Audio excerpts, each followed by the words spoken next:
Okay, if everybody can start and find your seat, we're going to start in about 6 minutes. Okay? Thank you. Idea how exciting it is to have you here for our last edition of our Farms to Forest Weekend Retreats. Do you have any idea? We are absolutely thrilled. And this is, as you can see, we have a packed house for our last one, and we are going to rock it this weekend. I think you're all going to be really impressed with the education, the knowledge, the presenters, the fun factor, the food that you're going to be presented with this weekend. Cole right here. Cole wanted to say something. This is my wonderful, supportive wife, Jill.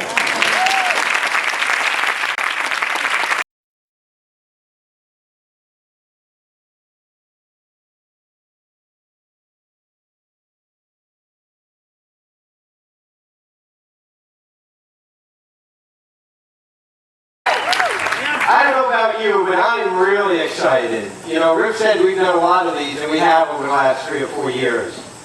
But this one just seems really special.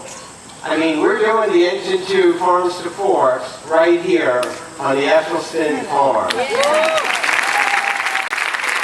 Our crust is now stuffed with cheese. And you no longer get cheese meat, so you get double cheese, triple cheese, quadruple cheese, cheese lovers, pizza.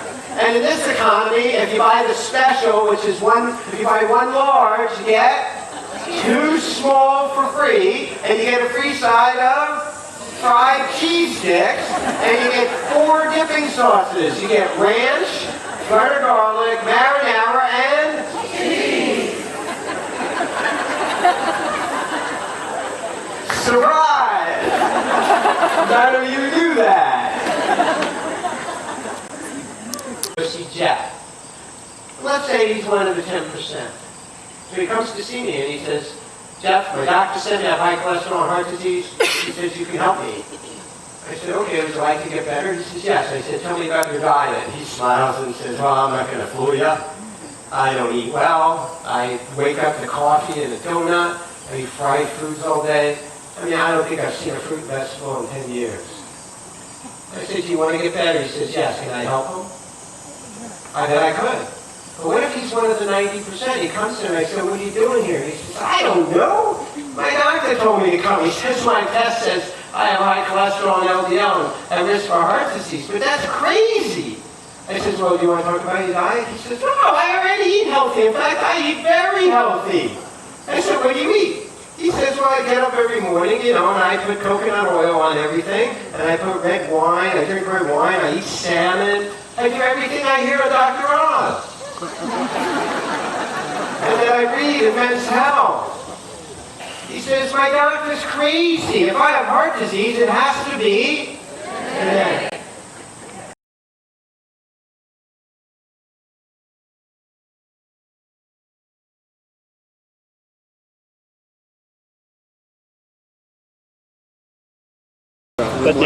But now we do. So yeah, that's right. Get with it. Oh.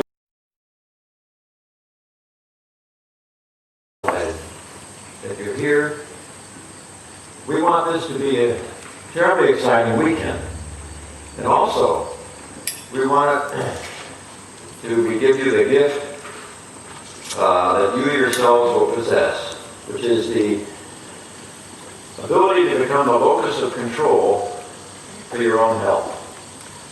And I should probably give you a little bit of background.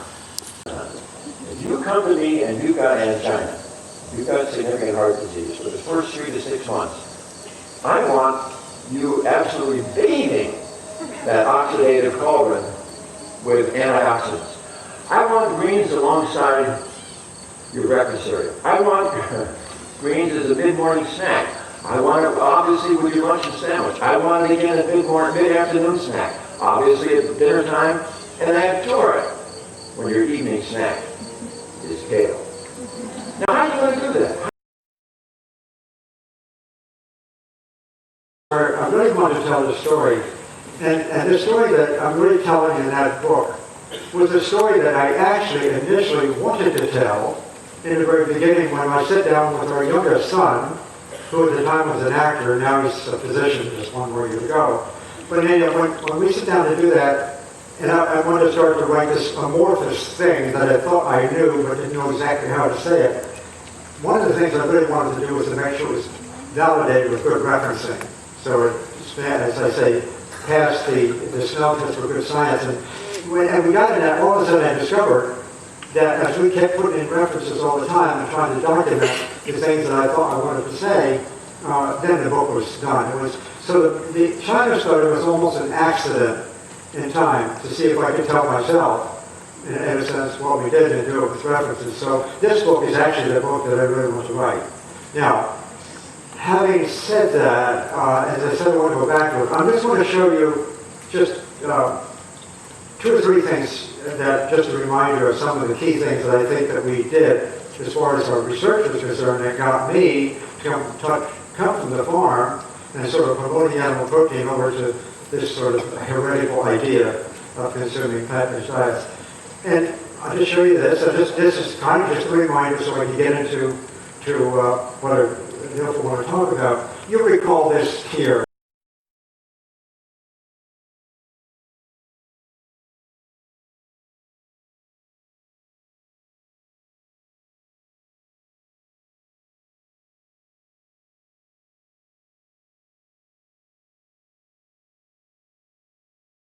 Now, this, I know this isn't recognizable because it's all gone to seed, but this is bok choy.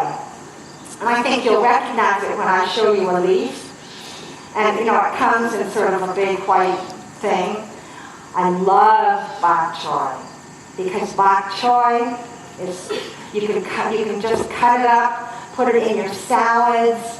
It cooks in no time in a stir fry. You never go to a Chinese restaurant where half your food isn't bok choy. And it is just a powerful product. Brussels sprouts, your treats.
System, then we'll come back and evaluate this product, okay? And I'll let you decide.